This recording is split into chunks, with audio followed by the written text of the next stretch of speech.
Campagne de communication, représentation sur la scène internationale, retraite, mesure des ondes électromagnétiques ou projet de budget pour 2013, nombreux sont les sujets évoqués lors de la conférence de presse du gouvernement. Le budget primitif pour 2013, tout d'abord, un projet basé sur des prévisions de recettes raisonnables, empreint de beaucoup de prudence, sans toutefois sacrifier les investissements. Le déficit sera ramené à 40 millions d'euros, soit une réduction de plus de 16,5 millions d'euros. Nous respectons les engagements pris, c'est-à-dire que nous avons considérablement réduit le déficit. Aujourd'hui, il n'y a plus de déficit dans le budget de l'État, sauf les 40 millions d'euros prévus pour constituer une sorte de réserve pour la construction du futur hôpital Princesse Grace. Donc nous avons réduit les dépenses et nous avons fait une prévision de recettes qui est raisonnable et qui tient compte des menaces qui pèsent sur la zone euro, mais aussi du ralentissement général de l'économie dans ce qu'on appelle les BRICS, c'est-à-dire les pays d'Asie ou les pays émergents qui ont une croissance très forte, mais qui malheureusement donnent des signes de faiblesse depuis quelques mois.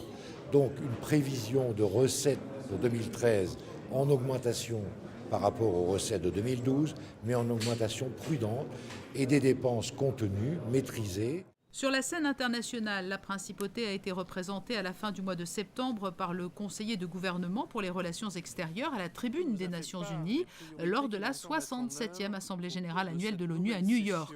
L'occasion pour José Badia de porter haut la voix de Monaco et de multiplier les rencontres bilatérales.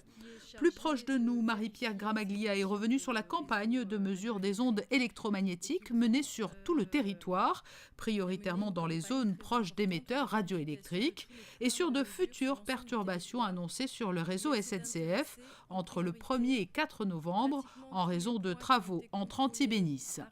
Dans l'actualité sociale, c'est du récent vote de la réforme des retraites dont il a été question. Adoptée le 26 septembre dernier à l'unanimité, la loi est entrée en vigueur le 29 septembre, au lendemain de sa publication au journal officiel. Les nouvelles dispositions sont donc applicables dès le présent exercice des caisses.